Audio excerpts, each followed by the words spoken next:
சரியான நேரத்தில் அழகாக கதவை தட்டி கொடுப்பான் சனி பகவான். அந்த வகையில் பார்க்கும் பொழுது மிதுன ராசியை பொறுத்த வரைக்கும் இப்போ கர்ம சனியாக இருக்கு. அந்த வகையில் பார்க்கும் பொழுது சனி பகவானுடைய எந்த பார்வையும் இல்லை. கவலையே பட வேண்டாம். ஒரு நிம்மதியான காலம், அற்புதமான காலம், ஒரு யோக காலம். இதுவரை கணவன் மனைவிக்குள்ள இருந்து வந்த கருத்து வேறுபாடு, பிரச்சனைகள் ஒன்றெல்லாம் படிப்படியாக குறைவதை நீங்க கண்முன் பார்க்கலாம். என்னுடைய அனுபவத்துல சனி பகவானை மாறி கொடுக்கறதுல யாருமே இல்லைங்க. ஆனா அளவா கொடுப்பான். மிதுனராசியை பொறுத்த வரைக்கும் ஒரு அருமையான காலகட்டம். அருமை. உங்க வந்துட்டார், குரு பகவானும் வந்துட்டார். கவலையே பட வேண்டாம். ஒரு பொற்காலம், ஒரு நற்காலம், சிந்திய கண்ணீருக்கு பலன் தரக்கூடியது. 10 அடி விட வேண்டிய இடத்துல 2 அடி விடும். அந்த வகையில் பார்க்கும்போது அனுமனுடைய வழிபாடு, மகா கணபதியினுடைய வழிபாடு இந்த காலகட்டத்தில் சிறப்பு. அருகில் உள்ள மகா கணபதியுடைய ஆலயத்துக்கு போகலாம்.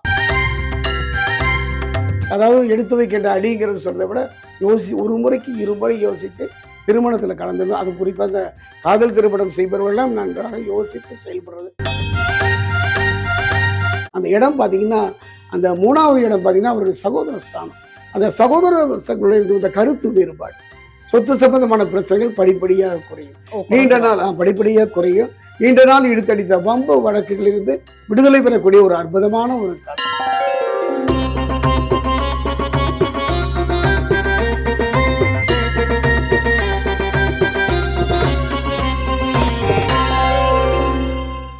மாயவரம் பக்தி தமிழ் நேயர்களுக்கு அன்பார்ந்த வணக்கம். நான் உங்கள் தொகுப்பாளர் விஜே டீனா. சனி பயிற்சி இது பத்தின ஒரு தெளிவான பதிவு தாங்க இது. ஸோ மறக்காம பாருங்க.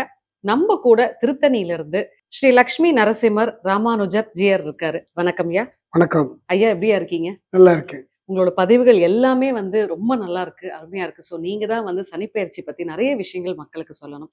இப்போ சனிப்பெயர்ச்சி மிதுன ராசி நேயர்களுக்கு எப்படி இருக்க போகுதுன்னு பார்க்கலாம். ஐயா, இப்ப மிதுன ராசி நேயர்களுக்கெல்லாம் சனிப்பெயர்ச்சி எப்படி? நான் முன்னாடியே சொன்ன மாதிரி தான் இந்த சனி பகவானுடைய பயிற்சி பார்த்தீங்கன்னா வாக்கிய பஞ்சாங்கமா, திருக்கணித பஞ்சாங்கமா, இந்த ஒரு குழம்பிக்கெல்லாம் வேண்டாங்க.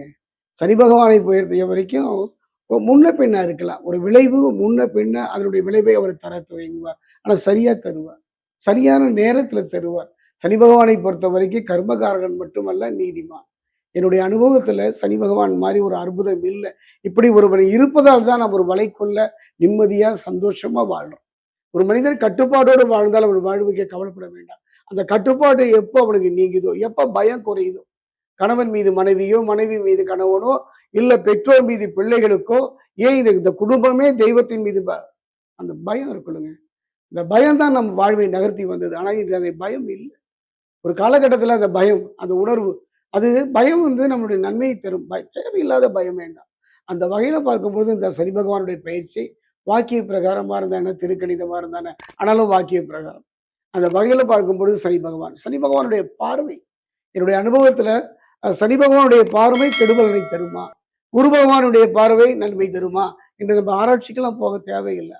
அவனுடைய செய்த விடை நல்ல தசாபுக்தி நடக்குமானால், இறையருளும் குருவருளும் இருக்குமானால், குலதெய்வம் நம்மை வழிநடத்துமானால், நம்பிக்கை இருக்குமானால் நம்ம அருமையான அற்புதம். என்னுடைய அனுபவத்தில் குலதெய்வ வழிபாடும் பித்ருக்களுடைய ஆசை. ஒரு மனிதன் அவர் என்னதான் பாவ புண்ணியங்கள் பண்ணியிருந்தாலும் கர்மா தாங்க நம்ம வாழ்வை கடக்கிறது. சொல்லுவான், நான் யாருக்கும் எந்த தீங்கு இழைக்கலையே, யாரு கூடயே கெடுக்கல, நான் மட்டும் ஏன் இவ்வளவு கஷ்டப்படுறேன் என்றெல்லாம் அவன் புலம்புவதற்கு காரணம் இதுதான். அதுக்கு காரணம் என்ன? என்றோ இழைத்தது சொல்லுவாங்க இல்லையா, என்றோ இழைத்தது இன்று என் தலையில் இறங்கி விட்டது. அதற்கு யாரு காரணம்னா, சரியான நேரத்துல அழகா கதவை தட்டி கொடுப்பான் சனி பகவான். அந்த வகையில் பார்க்கும் பொழுது மிதுன ராசியை பொறுத்த வரைக்கும் இப்ப கர்ம சனியாக இருக்கின்றார். அந்த வகையில் பார்க்கும் பொழுது சனி பகவானுடைய எந்த பார்வையும் இல்லை. கவலையே பட வேண்டாம். ஒரு நிம்மதியான காலம், அற்புதமான காலம், ஒரு யோக காலம், நிம்மதி தருகின்ற காலம். இதுவரை கணவன் மனைவிக்குள்ள இருந்து வந்த கருத்து வேறுபாடு, பிரச்சனைகள் ஒன்றெல்லாம் படிப்படியாக குறைவதை நீங்க கண்முன் பார்க்கலாம். என்னுடைய அனுபவத்துல சனி பகவானை மாறி கொடுக்கறதுல யாருமே இல்லைங்க. ஆனா அளவா கொடுப்பான், அறிந்து கொடுப்பான், நிதானமா கொடுப்பான், நிலையா கொடுப்பான். இதுதான் சனி பகவான். ராகு பகவான் மாதிரி திடீர்னு லாட்டரி சீட்டு விடுறது, ஒரு கோடீஸ்வர யோகம் தந்துருவான் அப்படின்லாம் கனவு காண முடியாது. அதாவது இவருக்கு இதுதான் ஒரு தாய்க்கு தன் பிள்ளைக்கு என்ன கொடுக்கணும், எப்படி கொடுக்கணும், எந்த காலத்துல கொடுக்கணும், அதுதான் சனி பகவான். அந்த வகையில மிதுனராசியை பொறுத்த வரைக்கும் ஒரு அருமையான காலகட்டம். குரு பகவானை பொறுத்த வரைக்கும் மிதுனத்தில் இருந்து பாத்தீங்கன்னா கடகம் போயிட்டார், வக்ரமாகி இப்ப வக்ர நிவர்த்தி ஆகிவிட்டார். அருமை. உங்க வந்துட்டார், குரு பகவானும் வந்துட்டார். கவலையே பட வேண்டாம். ஒரு பொற்காலம், ஒரு நற்காலம், சிந்திய கண்ணீருக்கு பலன் தரக்கூடியது. அந்த வகையில ஒரு அருமையான சந்தர்ப்பமா சனி பகவானை பொறுத்தவரைக்கும் கர்ம சனியாக பலன் தர போகின்றார் 2½ வருட காலம். இப்ப மிதுன ராசி நேயர்கள் வந்து இந்த சனி பெயர்ச்சியில எந்த ஆலயம் போலாம்? ஆலயம் என்று சொல்வதை விட நான் முன்னாடியே சொல்லியிருக்கேன். சனி பகவானை பொறுத்தவரைக்கும் அவர் அந்த இது ஆலயம் போறது, பரிகாரம் போறது, அதற்கெல்லாம் அவருக்கு செவி சாய்க்க மாட்டார். நான் முன்னாடியே சொல்லிட்டேன் இல்லையா?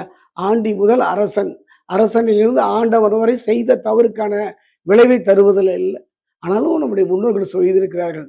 மழைக்கு கொடை போலவும், வெயிலுக்கு பாதணி போலவும் சில பரிகாரங்கள் செய்வது பலனை தரும். சொல்லுவாங்க கிராமத்துலலாம், சாட்சிக்கார காலில் விடுறதை விட சண்டைக்காரன் காலில் விடுறது சிறப்பு என்பார்கள் அல்லவா? அந்த வகையில் பார்க்கும்பொழுது ஒரே வழிதான். நீங்கள் சனி பகவானை வழிபடுவதை விட, சனி பகவானுக்கு ஆராத்தி எடுப்பதை விட சிவனுடைய வழிபாடு, நாராயணுடைய பெருமாளுடைய வழிபாடு இது அற்புதமான தரும். அதே நேரத்துல இந்த வினை சனி பகவானே மனம் முகந்து சொல்றார். ஆஞ்சநேயர் ஒரு காலகட்டத்துல ராவணன்ட்ட சிறைப்பட்டு இருந்தார். அந்த காலகட்டத்துல சனி பகவானை விடுவித்ததாக ஒரு கதை. அந்த வகையை பகவான் அனுமன் வழிபாடு. அனுமன் வழிபாடு ஏங்க, தப்பு பண்ணிட்டு நீங்க என்ன தவறு பண்ணினாலும் அந்த தவறுக்கு பிராயச்சித்தம் கிடையாது. ஆமா. அதற்குரிய தண்டனை அனுபவித்தால் தெரியும். இருந்தாலும் கூட 10 அடி விட வேண்டிய இடத்துல 2 அடி விடும். அந்த வகையில் பார்க்கும் பொழுது அனுமனுடைய வழிபாடு, மகா கணபதியினுடைய வழிபாடு இந்த காலகட்டத்தில் சிறப்பு. அருகில் உள்ள மகா கணபதியுடைய ஆலயத்துக்கு போகலாம். அருகில் உள்ள சிவாலயம் சென்று வழிபாடு செய்யலாம். இப்ப மிதுன ராசி நேயர்களுக்கு வந்து இந்த சொத்து சார்ந்த விஷயங்கள், அதாவது வாங்குறது விற்கிறது எப்படியா? ஆமா, இந்த விஷயத்துல பொறுத்த வரைக்கும் சனி பகவானை பொறுத்த வரைக்கும் சகோதர ஸ்தானம். அந்த இடம் பாத்தீங்கன்னா, அந்த 3வது இடம் பாத்தீங்கன்னா அவருடைய சகோதர ஸ்தானம். அந்த சகோதர இந்த கருத்து வேறுபாடு, சொத்து சம்பந்தமான பிரச்சனைகள் படிப்படியாக குறையும். நீண்ட நாள் படிப்படியாக குறையும். நீண்ட நாள் இழுத்தடித்த வம்பு வழக்குகளிலிருந்து விடுதலை பெறக்கூடிய ஒரு அற்புதமான ஒரு காலகட்டம் இது. ஒருவர் புரிந்து கொள்கின்ற ஒரு காலகட்டமும் இந்த காலகட்டம் தான். அடுத்தது திருமணம் சார்ந்த விஷயம். காதல் திருமணமா இல்ல வீட்டுல பார்த்து வைக்கிற திருமணமா? அதாவது திருமணத்தை பொறுத்த வரைக்கும் என்னுடைய அனுபவத்துல 2 பேர் தான் சொல்லுவோம். ஒண்ணு செவ்வாய். இந்த திருமணம் என்பது புரிந்து கொள்கின்ற ஒரு காரகத்தன்மை உடையவன் செவ்வாய். அடுத்தது கலத்தரக்காரகர் யாருன்னா சுக்கிரன். நம்ம வெறும் சனி பகவானை பற்றி இந்த ஜோதிடம் சொல்ல முடியாது. சனி பகவானை பற்றி நான் ஜோதிடம் சொன்னா பயந்துருவாங்க. அந்த வகையில பார்க்கும்போது இவர்களோடு மற்ற கிரகங்களுடைய இருப்பை வைத்து சொல்ல வேண்டும்.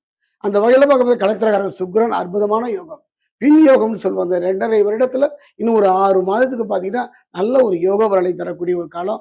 புரிந்து கொள்கின்ற காரகத்தன்மை உடையவன் செவ்வாய். நீங்க கேட்டீர்கள் அல்லவா, இடம் பொருள் அது சம்பந்தமான 1 அடி மண்ணு கூட எனக்கு சொந்தம் இல்லை என்று கலங்கியவர்களெல்லாம் 1 அடி மண்ணாக வாங்குவதற்கும், வாங்கிய மனையில் இருந்து வந்த பிரச்சனைகள் படிப்படியாக குறைவதற்கும் அருமையான ஒரு காலகட்டம் இந்த காலகட்டம். அடுத்தது குழந்தை மற்றும் கல்வி சார்ந்த நம்ம விஷயங்கள். குழந்தை பொறுத்த வரைக்கும் குழந்தை பெறுதல், குழந்தை வளர்க்குதல், ஒரு தாய் எப்போ ஒரு பெண் எப்ப தாயா மாறுறா, ஒரு குழந்தை பெறுகின்றதுன்னு, அதாவது அந்த ஒரு தாய்க்கு பெருமையும் சரி, சிறப்பும் சரி தாய்மை தான். அந்த வகையில பார்க்கும் பொழுது இந்த குழந்தை காலம் தள்ளிக்கொண்டே போனவர்களுக்கெல்லாம் ஒரு நல்ல ஒரு செய்தி கிடைக்கும். திருமணம் பார்த்தீங்கன்னா கொஞ்சம் கவனமா இருக்கணும். அதாவது எடுத்து வைக்கின்ற அடிங்கிறது சொல்றதை விட ஒரு முறைக்கு 2 முறை யோசித்து திருமணத்துல கலந்துடணும். அது குறிப்பா இந்த காதல் திருமணம் செய்பவர்கள்லாம் நன்றாக யோசித்து செயல்படுறது சிறப்பு. இப்ப சொத்து பத்தி சொன்னீங்க இல்லையா? இப்ப இந்த பூர்வீக சொத்து வந்து சில பேர் ரெஜிஸ்ட்ரேஷன் பண்ணலாமான்லாம் யோசிப்பாங்க இல்லையா? அது மாதிரினா பூர்வீக சொத்தை பொறுத்த வரைக்கும் ஒரு பூர்வீக சொத்துனா தனிப்பட்ட ஒரு மனிதனா இருக்காது, சகோதர சகோதரிகளா இருக்கும். நான் சொன்னேன் அல்லவா, அந்த சகோதர சகோதரிகள் இருந்த அந்த கருத்து வேறுபாடு மாறும். ஒரு புரிந்து கொள்கின்ற ஒரு தன்மை ஏற்படும். சோ நீங்க சொல்ற மாதிரி பாத்தீங்கன்னா மிதுன ராசி நேயர்களுக்கு வந்து இது ஒரு மிகப்பெரிய ஜாக்பாட் அப்படின்னே சொல்லலாம். கண்டிப்பாக. காரணம் என்னன்னா, சனி பகவானை பொறுத்த வரைக்கும் லாபகம் அருமையான ஒரு கர்மம். அதாவது பாத்தீங்கன்னா கர்ம சனியாக இருக்கின்றார். அந்த கர்ம சனி அப்படிங்கிறதுன்னு பாத்தீங்கன்னா, இதை நீ புரிஞ்சுக்கணும். சும்மா லாப சனி, அர்த்தாசம சனி, ஜென்ம சனி, கண்டக சனின்னு சொல்வதை விட கர்ம சனி. கர்மா என்பது பூர்வீகம்.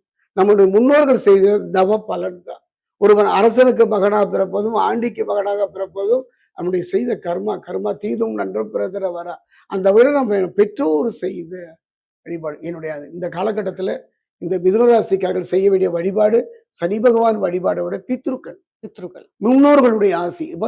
தை அமாவாசை, ஆடி அமாவாசை, இந்த மாதிரி வருகின்ற அமாவாசை காலங்களில் பித்ருக்களுக்கு நீங்க வைக்கின்ற ஒவ்வொரு அந்த பித்ரு பிண்டமுமே உங்க வாழ்க்கையில எந்த தடை இருந்தாலும், எந்த பிரச்சனை இருந்தாலும் தீர்த்து உங்களுக்கு வரும். அதாவது அந்த பித்ருக்களை பத்தி சொல்லியே ஆகணும். அது பாத்தீங்கன்னா மிதுனராசிக்கு காரணம் என்ன, இந்த கர்மக சரியாக இருப்பதனால ஒரு காலகட்டத்தில் நம்முடைய முன்னோர்கள், மறைந்த முன்னோர்கள் இந்த பூமிக்கு வருவதாக ஒரு நம்பிக்கை வந்து பார்ப்பாங்க.